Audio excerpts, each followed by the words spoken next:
Salut à tous, bienvenue sur ma chaîne. Aujourd'hui, je vous invite à découvrir l'histoire bouleversante d'une véritable légende de la musique, Karen Carpenter. Si vous aimez les récits poignants et les secrets cachés derrière les étoiles, alors cette vidéo est faite pour vous. N'oubliez pas de liker, de vous abonner et d'activer la cloche pour ne rien manquer des prochaines histoires captivantes sur les plus grands noms de la musique. Allez, installez-vous confortablement, on démarre tout de suite. Karen Carpenter, un destin brisé derrière la légende. On pourrait croire que Karen Carpenter s'est toujours vue comme une chanteuse hors pair, mais la réalité est plus complexe. Malgré la pureté céleste de sa voix, Karen, étonnamment, se considérait avant tout comme une batteuse. Ce paradoxe rappelle celui de Bing Crosby, célèbre chanteur américain qui, malgré sa voix légendaire, affirmait se considérer avant tout comme un golfeur passionné. Pour Karen, la musique coulait dans ses veines, mais sa vraie nature restait cachée derrière l'image que le public voulait voir. Derrière la lumière éclatante des projecteurs et la renommée mondiale, Karen Carpenter a mené une existence bien plus sombre, marquée par la solitude, les sacrifices et une pression invisible qui finiront par l'anéantir. Ce récit n'est pas seulement celui d'un succès fulgurant, mais aussi d'un drame silencieux, tissé de non-dits et de blessures secrètes. Pendant de longues années, des rumeurs ont circulé sur la vie privée des Carpenter. Tensions familiales, autorité implacable, secrets jamais révélés. Récemment, Richard Carpenter, frère de Karen, et son éternel complice artistique, a décidé de s'exprimer enfin sur ce qui s'est réellement passé, levant le voile sur les coulisses de cette tragédie intime. Selon lui, les épreuves endurées par Karen ont non seulement révélé son immense talent, mais aussi renforcé les liens du groupe et l'inventivité de leurs arrangements musicaux. Karen Carpenter voit le jour le 2 mars 1950 à New Haven, dans le Connecticut, au sein d'une famille qui semblait déjà fissurée. 4 ans plus tôt, Richard, son frère, était né. Leurs parents, Agnès Ruher et Harold Bertram Carpenter, donnaient l'impression de vivre côte à côte sans réelle affection, ni l'un pour l'autre, ni pour leurs enfants. Agnès manifestait une préférence évidente pour Richard, reléguant Karen à un simple rôle d'ombre discrète dans la famille. Contrairement à sa femme, Harold vouait un véritable culte à la musique. Sa collection de disques, composée de rock, de jazz, de soul, de musique classique et de pop, éveilla très tôt la curiosité musicale de ses enfants.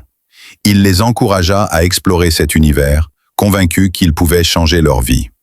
Richard, prodige dès l'enfance, s'essaya d'abord à l'accordéon, puis s'épanouit au piano avec un naturel désarmant.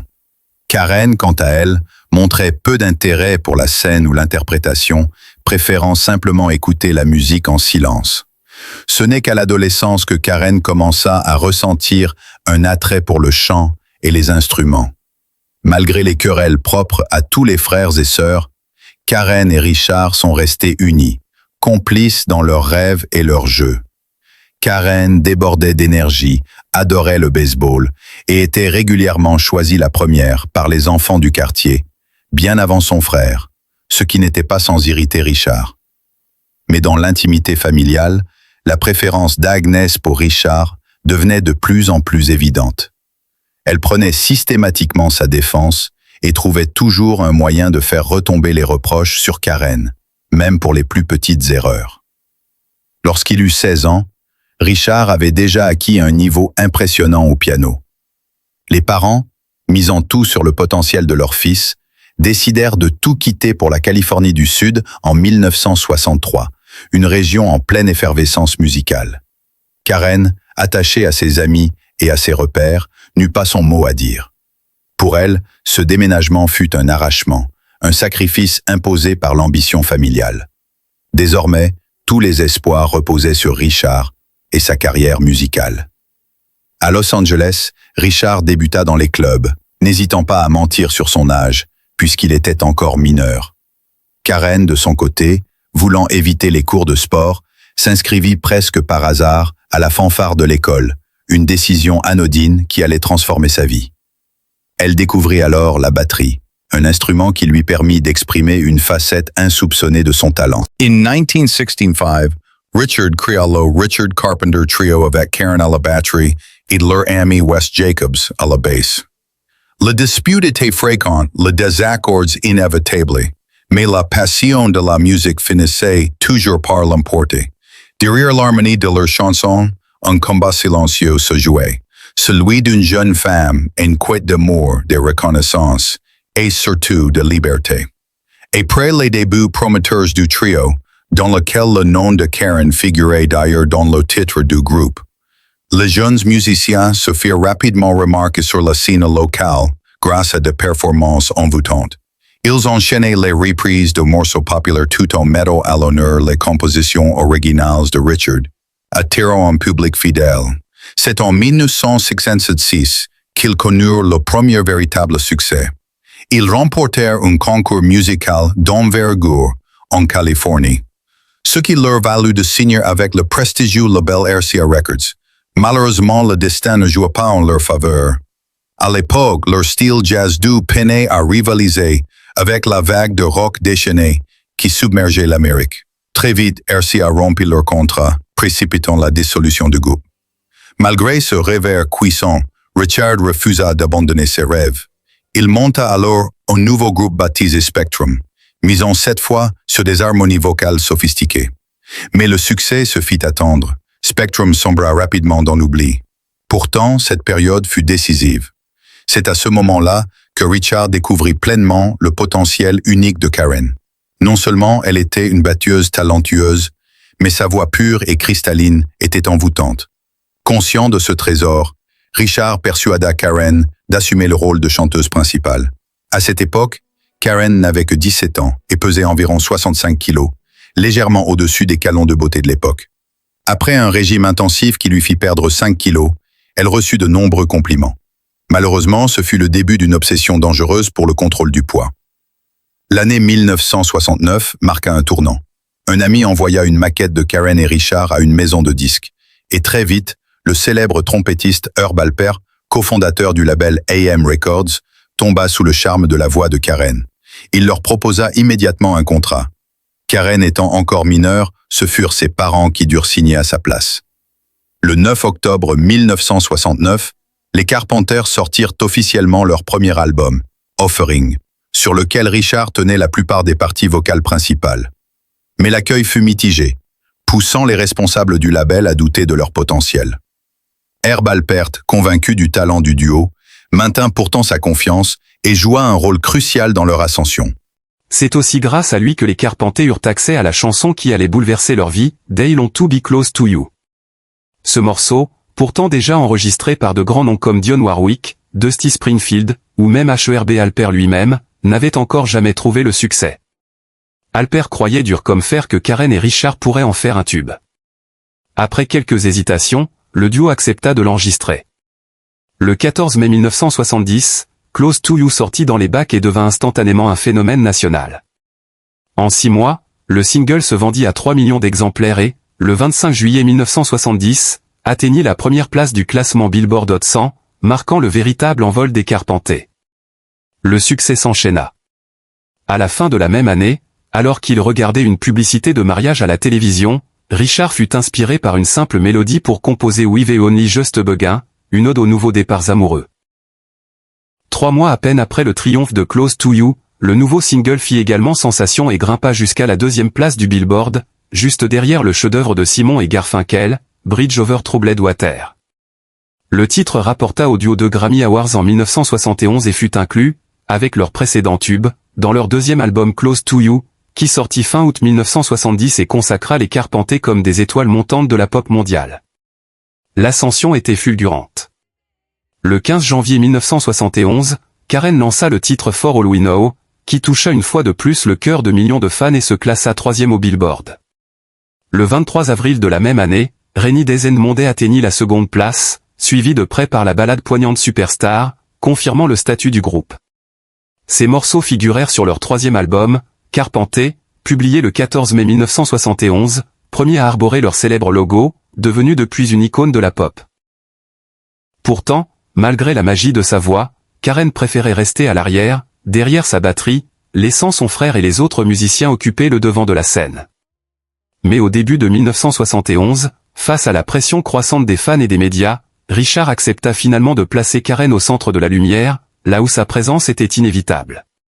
Ce changement fut décisif, Karen devint la véritable étoile du groupe, sa popularité éclipsant progressivement celle de Richard. Le sommet fut atteint le 19 juin 1972, avec la sortie de Goodbye to Love, une chanson révolutionnaire marquée par un solo de guitare fuzz inédit à l'époque, qui ouvrit la voie à la power ballade. Le morceau fut inclus dans leur 4e album A Song for You, juin 1972, aux côtés d'autres titres majeurs comme Hurting Each Other, It's Going to Take Some Time et, surtout, Top of the World, qui les ramena au sommet du classement Billboard. Leur renommée devint telle qu'ils furent invités à se produire à la Maison-Blanche le 1er août 1972, à la demande du président Nixon. Sur scène, les Carpenters incarnaient le rêve américain, mais la réalité en coulisses était bien plus complexe. Richard, pour lutter contre son insomnie chronique, tomba dans la dépendance au méthacalone, un sédatif courant aux États-Unis à l'époque.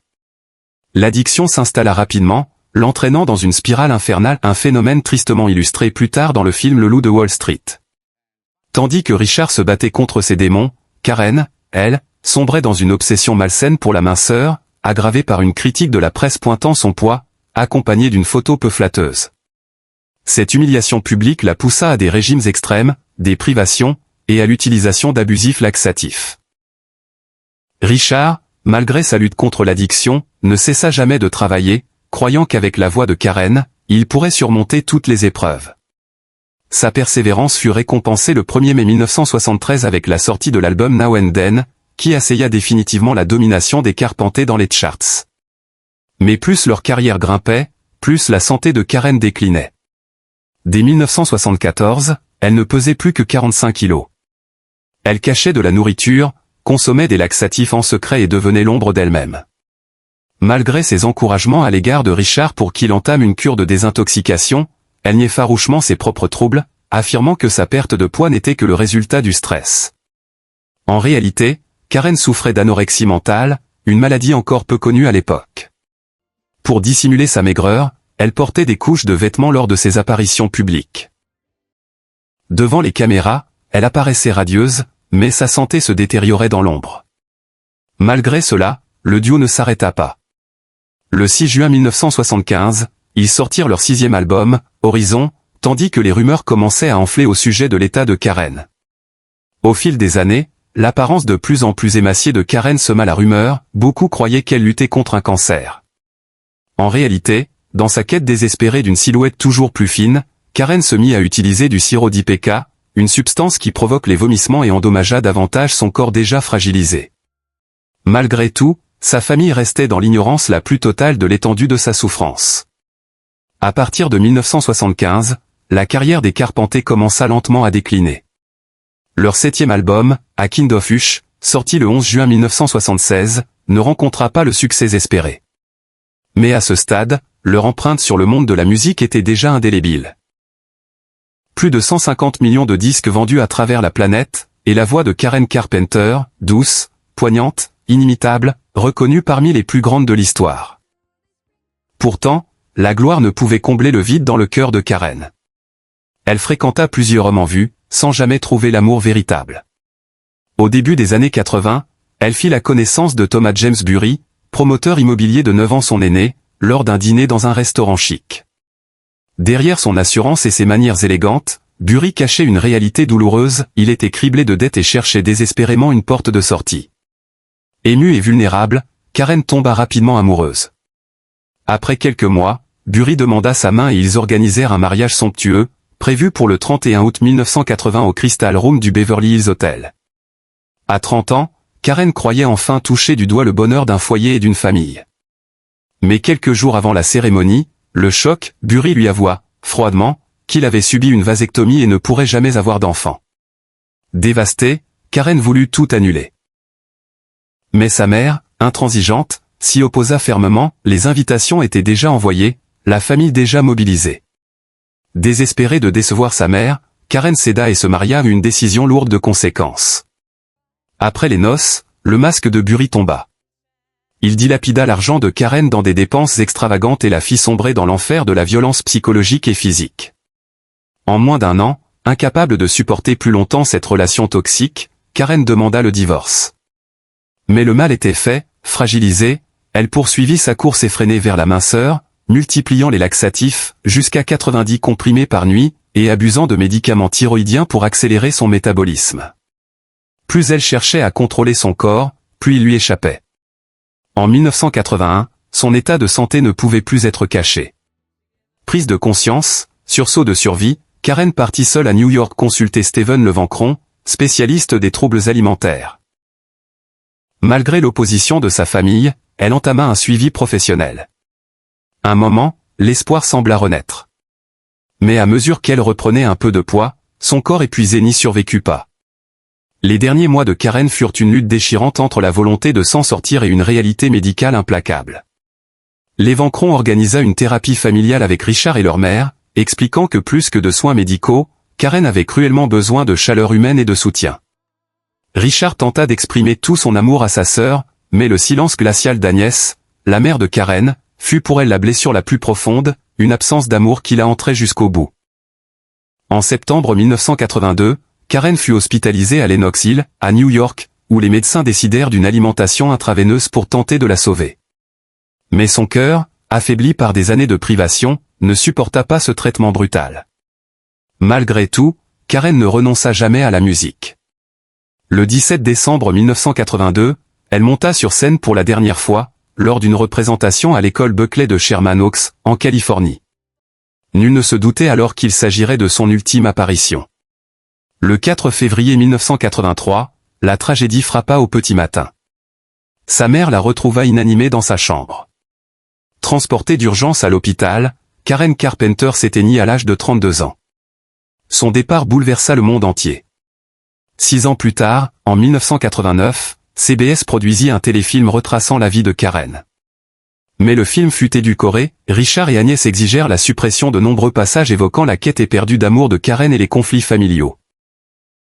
Ils préférèrent préserver l'image de la star radieuse, au détriment de la vérité plus sombre et poignante de son parcours. Marqué à jamais par la perte de sa sœur, Richard Carpenter devint le gardien de son héritage. Il consacra des années à restaurer, remasteriser et rééditer le répertoire des Carpenter, permettant à de nouvelles générations de redécouvrir la profondeur et l'émotion de leur musique. Richard partagea aussi, au fil du temps, des confidences sur les coulisses de cette histoire familiale si particulière, révélant la force de leurs liens, mais aussi le poids des non-dits. Dans une interview récente, Richard admit: « Il y a tant de choses que le public ignore sur Karen. Elle n'était pas qu'une voix d'ange. C'était une personne passionnée, mais terriblement blessée. Elle a porté seule un poids immense, celui de la pression familiale, de l'industrie et de ses propres exigences. Quand nous avons réalisé la gravité de la situation, il était peut-être déjà trop tard. » L'un des plus beaux hommages de Richard fut la publication, en 1996, de l'album solo de Karen, enregistré en 1979 mais jamais sorti de son vivant. Cet album révèle un visage plus mature et audacieux de l'artiste, témoignant de ses luttes intimes et de ses aspirations musicales, un chemin qu'elle n'a jamais pu pleinement explorer. Richard a avoué: « Karen n'a jamais eu la chance de montrer qui elle était vraiment. Elle rêvait de s'affranchir de son image et d'oser d'autres horizons musicaux. Peut-être que si cet album était sorti à temps, l'histoire aurait été différente. » L'histoire de Karen Carpenter demeure celle d'une tragédie inachevée. Mais son héritage continue de vivre dans chaque note, chaque chanson qui a touché le cœur de millions de personnes. Sa voix, tour à tour tendre et poignante, reste une icône inégalée du monde de la musique.